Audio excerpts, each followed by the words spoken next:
Hola, bienvenidos a Diario de Cuba, los puntos a las sillas. Hoy hablamos del aumento de la violencia en el país. Cuba se ha convertido en un país en donde los robos, los asaltos, los atracos agravados por la crisis general que padece el país se han convertido en comunes.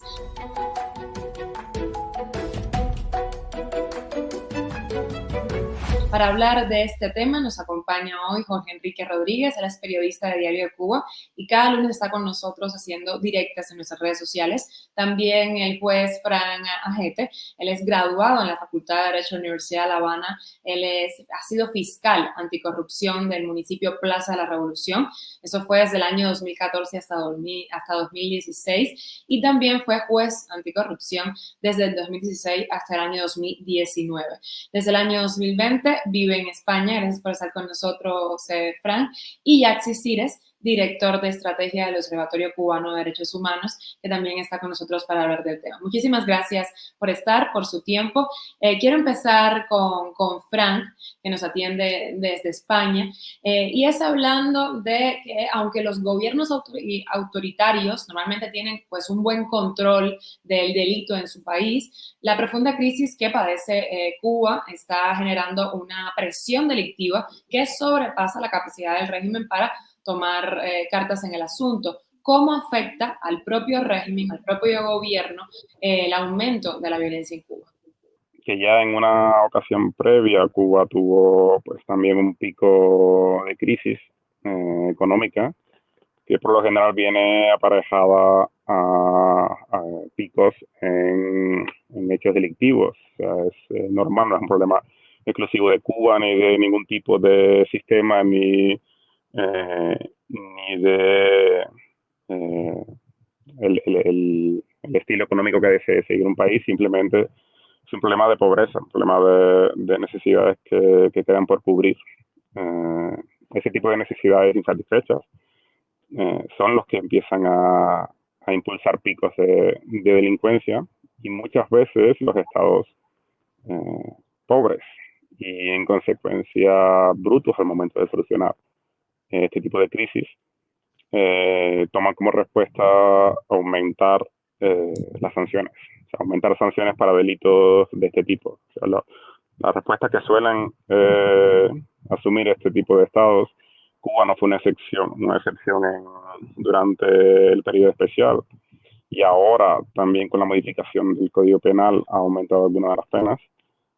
Es esa precisamente, o sea, aumentar un poco el castigo con la esperanza de que un mayor castigo sirva de previo escarmiento, ¿no? Cuando desde hace muchísimos años ya César Beccaria, de hecho, hace unos cuantos siglos ya hablaba de la inefectividad de, de aumentar la pena para escarmentar al delincuente, porque está todo relacionado a necesidades insatisfechas. Hay una teoría psicológica sobre las motivaciones humanas de Abraham Maslow, creo que era psiquiatra estadounidense, es la famosa pirámide de Maslow, que hablaba sobre una especie de escalera de necesidades que han de satisfacerse para luego aspirar a necesidades un poquillo más humanas, por decirlo de alguna forma, de autorrealización, eh, pues de bienestar más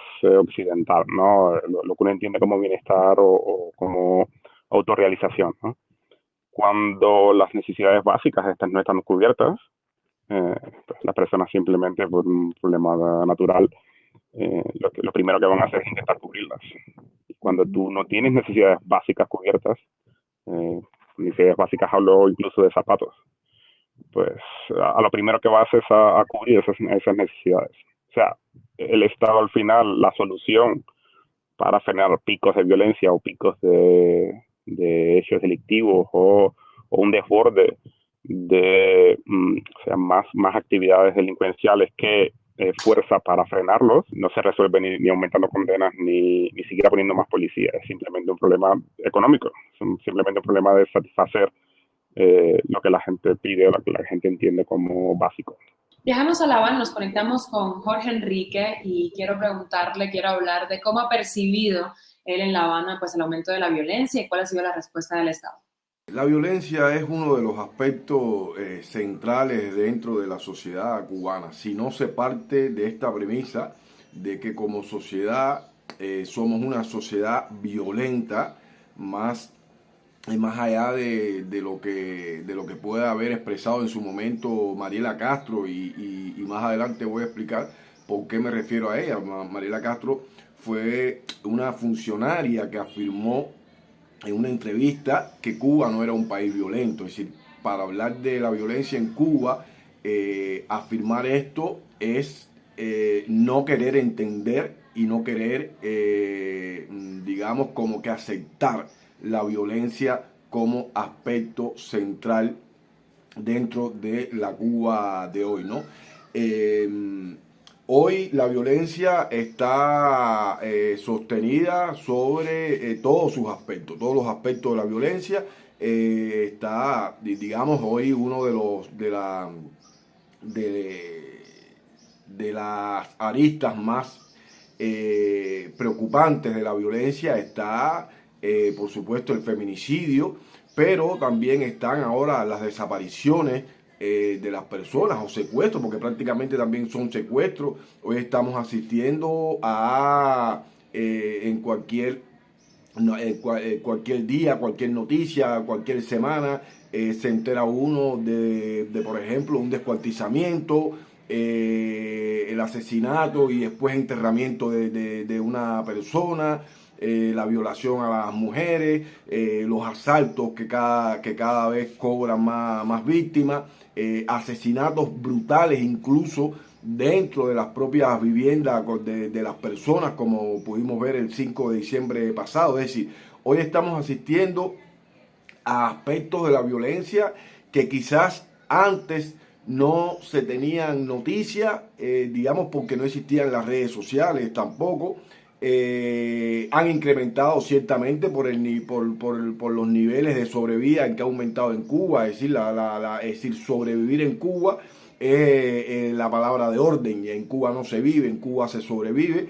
Y entonces, por supuesto que la violencia, que también está asociada, por supuesto, al incremento del consumo de alcohol y del consumo de la droga, pues también es una palabra de orden. Entonces, Mariela Castro, en el contexto del feminicidio, ella afirmaba que Cuba no era un país violento y que por tanto en Cuba no había feminicidio, una afirmación que realmente da el traste con la realidad de un país que hoy, actualmente, esa realidad contradice a las propias palabras de Mariela Castro, que entre otras cosas, recuerden que es la directora del Centro Nacional de Educación Sexual, ¿no? También la contradicen, por supuesto, las últimas, el régimen que a través de diferentes eventos y a través de diferentes medios y artículos ha asumido que sí, que realmente en Cuba hay un incremento de la violencia de género, aunque en ninguno de estos artículos, en ninguno de estos eventos, en ninguna de estas plataformas se ha abordado el tema de la violencia desde el punto de vista, o desde la causa, o de las causas, las diferentes causas que habría que abordar, un tema que realmente tiene a la sociedad cubana en vilo. También podríamos, además del consumo de alcohol y de droga, podríamos también agregar que hay una violencia asociada al hacinamiento. Ya sabemos que existe la violencia por proximidad, ¿entiendes? Por oportunidad de proximidad, que es cuando las personas están hacinadas, no tienen otra manera de convivir que no sea en hacinamiento. Y aquí estamos hablando del aspecto de la vivienda, que es uno de las causas de las grandes problemáticas sociales que hay en Cuba y que también genera la violencia.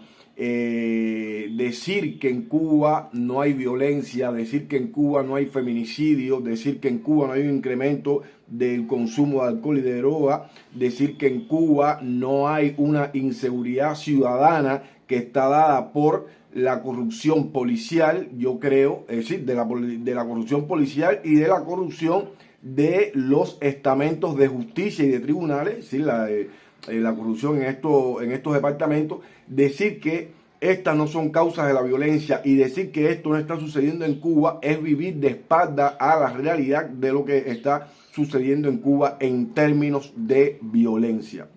Muchísimas gracias, Jorge. Vamos con Yaxis para hablar precisamente de este tema, de las causas de la violencia. No sé si quieres ahondar más en este tema, Yaxis.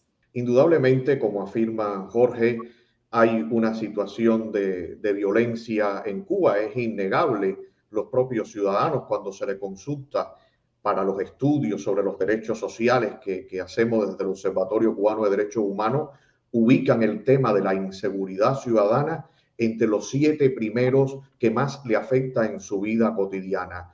Por tanto, es un hecho que está muy presente en la vida de los cubanos y cubanas. Ahora, desde el punto de vista de las causas, aunque yo no niego la existencia de las causas económicas que afectan a la vida, es que es algo que es muy evidente, también hay que decir que hay causas sistémicas. Y entre ellas quiero mencionar algunas. Por ejemplo, el sistema de educación. Un sistema de educación que desde hace más de 60 años ha primado el adoctrinamiento, la ideologización, el llamar al otro que piensa distinto gusano. Pues eso incide en la cultura que hay de la violencia y en la cultura del irrespeto al otro, que muchas veces está en la base de la comisión de los delitos. También la falta de cultura cívica, y eso se manifiesta, por ejemplo, cuando ves al propio presidente de la República que da una orden de combate hacia otros ciudadanos por el simple hecho de haberse manifestado exigiendo derechos políticos, cívicos o derechos económicos y sociales.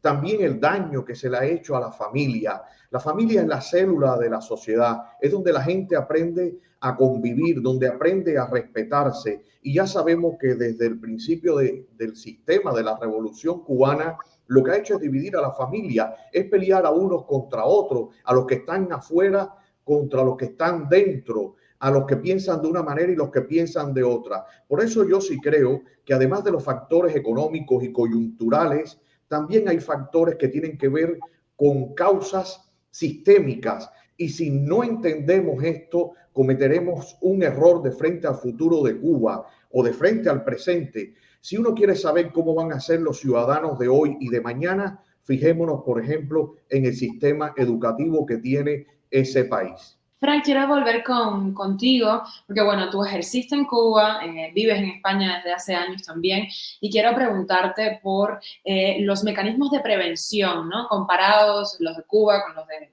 España u otros países de la región, ¿cómo los ves? A ver, yo sí que insisto sobre el tema. Para mí el problema de base es un problema económico, sobre todo. Aquí, a ver, por ir a ejemplos, aquí, a ver, una de las figuras en Cuba que quizás es más fácilmente corrompible, o que se veía bastante en tribunales, de hecho, era el tema del soborno a la policía. Por poner un ejemplo, sobornar a la policía es bastante común en Cuba, es relativamente barato, es extremadamente cotidiano. Aquí, por ejemplo, en España, para acceder a la Policía Nacional tienes una serie de exámenes que no son sencillos, te presentas a oposiciones, y muchas personas que se presentan a oposiciones.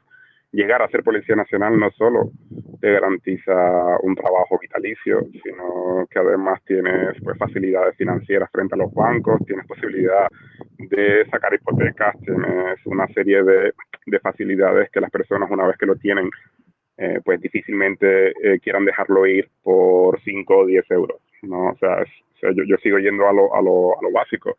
En Cuba, lo que te promete el cuerpo de policía es, pues en muchos de los casos, te pasas años, una media de 10 años como media, calculo yo, o sea, los policías que iban a declarar a juicio o que iban como acusados a algunos de los procesos, podrían llevar perfectamente 10 años viviendo en un albergue en Cuba. El salario, contrario a lo que piensan muchas personas, no es tampoco nada del otro mundo. Tiene una vida bastante de campamento, Y entonces lo que tú tienes que perder es bastante poco al lado de la facilidad de pues, una retribución instantánea, ¿no?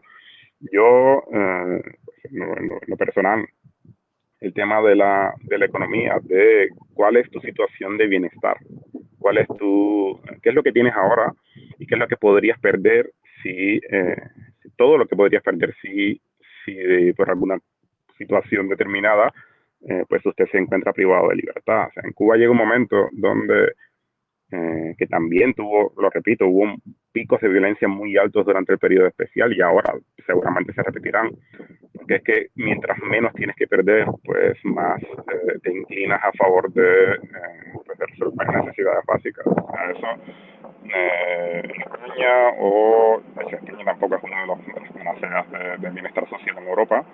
Mientras mayor sea tu estado de bienestar, pues menos van a ser tus índices de delincuencia. Mientras menos hambre, y digo hambre en el término pues, metafórico, mientras menos hambre tenga tu población, menores van a ser tus índices de delincuencia. Mientras más necesidades tengas cubiertas, pues menos te vas a tener que preocupar de que las personas busquen una vía alternativa y underground o ilegal de resolver necesidades que el propio Estado no es capaz de satisfacer. Vuelves a pues, hacer hincapié en que la base de todo es la crisis económica, ¿no? Recuerdo que en la carrera de Derecho te ponían como una escala, no recuerdo ahora cómo se llamaba, que era como una especie de juego. En la Universidad de La Habana había como una rivalidad universitaria entre la Facultad de Economía y la Facultad de Derecho por el tema de un montón de personas que tenía cada una de las facultades y solían ser bastante rivales en los Juegos Caribes y en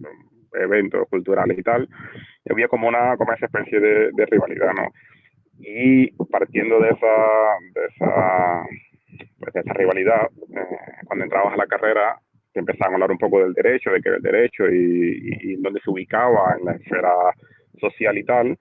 Y al final siempre concluían, o sea, muy a pesar de los puristas de la Facultad de Derecho, que la base de todo seguía siendo la economía. O sea, que todo se edificaba encima de la economía y que un poco que la economía incluso dirigía los derroteros del propio derecho. O sea, el derecho a veces intentaba de alguna forma moldear lo social, pero en definitiva lo que acababa moldeando lo social era la base económica, que es lo que moldea lo social, moldea derecho, moldea política y lo moldea casi todo. Podría discrepar o hacer algún matiz con respecto a lo que dice Frank. Claro. Y yo creo que no debemos caer, por ejemplo, en teorías lombrosianas o, por ejemplo, de que una persona por su cuestión biológica o física puede ser más proclive a cometer delitos o delitos violentos. Pero también hay que tener cuidado con teorías como esa, como la marxista, de que la situación de la base condiciona a la infraestructura o condiciona, y me refiero a la base económica, condiciona la vida de la persona. Yo creo que todos, por el hecho de ser personas, tenemos conciencia, tenemos valores, tenemos virtudes, tenemos una trayectoria humana, una trayectoria de vida familiar y personal. Y a la hora de tomar decisiones como la de cometer un delito o no, ir o actuar violentamente o no, no me refiero a la violencia en caliente, sino a la violencia premeditada o a la violencia como actitud. Todos tenemos la posibilidad, en virtud de la formación que hayamos recibido, de los valores que tengamos, de analizar si nos vamos a poner de un lado o de otro, si vamos a decidir de una manera o de otra. Era solo para hacer ese matiz desde mi opinión y con todo el respeto. Claro, Yaxi, aquí estamos para poner los puntos a las sillas. Fran, volviendo contigo, ¿no? Quería preguntarte entonces si ves una relación, aunque sea indirecta, de la inexistencia de la democracia en Cuba y el aumento de la violencia y la violencia que existe en el país. En mi criterio, la relación que podría haber entre una inexistencia de un sistema democrático en Cuba con algún tipo de hechos delictivos, pues sería entonces delitos de tipo político. Ahí yo sí podría haber una relación. Mientras más se deteriore un sistema democrático, mientras más libertades me arranques, mientras peor vea yo mi futuro social dentro de mi país, Entonces sí que puede que aumente, como de hecho lo ha hecho, que aumenten las tipologías de políticas. O sea, pues ahora todas las nuevas nomenclaturas que han sacado de propaganda contra el orden constitucional y todas los 80, yo no recuerdo cuántos artículos son ya, de delitos contra la seguridad del Estado. Esa relación sí que yo, por supuesto, que veo como una relación muy directa entre, pues, mientras peor sea la calidad de tu democracia, en el caso de que existe, en Cuba ni siquiera existe, por supuesto que va a haber un incremento de personas que cada vez más desafíen al poder que impide en un estilo democrático, un estado de bienestar en general. La relación entre falta de democracia y delitos comunes, delitos que van a satisfacer necesidades económicas, no creo que tenga algo que ver con la ausencia de democracia, sino pues con el empobrecimiento de ese país, y yo sigo yendo a lo económico. Sí, que por supuesto, mientras menos democracia y mientras más activismo en pos de, oye, este no es un país democrático, hay otras formas de obtener democracia, esto es injusto, al final Cuba no es la utopía que habían descrito y tal, mientras más despiertes mentes, por supuesto que más personas se van a sentir impulsadas pues en derrocar lo que se interpone entre yo y un país democrático, que no es lo mismo que yo y un país rico, ni próspero, ni mucho menos, pero sí que de alguna forma bloquea mi camino, ¿no? Pero el pico de violencia, que me imagino que es a lo que se refiere pues el programa, a lo que van o lo que están alertando, ¿no? De que ahora hay más violencia, y por supuesto que la habrá, y habrá incluso más. Eso no creo que tenga una relación con el recrudecimiento de la represión política en Cuba, sino con el empeoramiento de situaciones del bienestar de cada uno, pues, con la valoración que haga cada quien de qué es lo que quiere arriesgar y por qué lo quiere arriesgar y cuál es su situación personal para arriesgar lo que quiera arriesgar. Gracias, Fran. Extiendo esa pregunta a Yaxis. ¿Hay una relación entre la inexistencia de democracia en Cuba y el aumento de la violencia? Evidentemente sí, y ello no quiere decir que en un futuro, cuando haya democracia, no exista violencia y no exista delito, pero cuando analizamos las causas actuales, el régimen totalitario que impera en Cuba está en gran medida en la base, entre otras cosas porque la gente tiene muy pocos espacios para realizarse desde el punto de vista profesional, para realizarse desde el punto de vista económico. También, repito, es la cultura en la que se ha educado al pueblo de, por ejemplo, no respetar la propiedad privada, no respetar la integridad humana del otro. A eso hay que sumar la crisis general que vive el régimen en este momento. Y esa crisis, a pesar de que mantiene el carácter o la naturaleza totalitaria, sí se demuestra en una crisis del modelo de gobernanza, y eso lo ha explicado diferentes personas o estudiosos como Juan Antonio Blanco. Y esa crisis del modelo de gobernanza implica que ni siquiera hoy el régimen cubano pueda garantizar elementos que son administrativos o elementos, por ejemplo, como el propio de la seguridad ciudadana, como quizás se hizo en otro momento. ¿Por qué? Porque ha ido mutando el modelo de gobernanza que hay en estos momentos en Cuba. Yaxis, ¿por qué crees que el gobierno cubano se esfuerza tanto en hacer silencio sobre este aumento de violencia? Bueno, en primer lugar, porque hay una trayectoria muy larga de ausencia de transparencia, de derecho a acceso a la información, y no solo pasa con este tema de la violencia o del aumento del delito, sino en todo, en el del asesinato de las mujeres, en el de, por ejemplo, saber realmente a dónde van los recursos económicos del país. Eso en primer lugar. Y en segundo lugar, porque de hecho, el aumento de la violencia es una confirmación más, no la única, es una más de la decadencia que está viviendo el propio régimen cubano. Ya ni siquiera el hecho de que somos una isla donde es más fácil, de alguna manera, establecer mecanismos de control, donde psicológicamente la gente se ve influenciada por el propio hecho de la insularidad, ni siquiera eso ya permite que el régimen controle todas las situaciones que se están generando, los cambios, las dinámicas sociales que se están generando a lo interno del país. Hablabas de feminicidios. El Observatorio Cubano de Derechos Humanos tiene datos sobre la situación, por ejemplo, de los sectores más vulnerables de la sociedad, como los ancianos, mujeres. Sí, bueno, hay que reconocer el gran trabajo que están realizando los colectivos que llevan a cabo la recopilación de datos en términos de asesinatos de mujeres, como Alastensa y yo sí creo, la Red Femenina. Y en cuanto a los sectores más afectados por la realidad social que se está viviendo en Cuba, siempre hay una coincidencia en todos los estudios que dice que es el sector de los adultos mayores.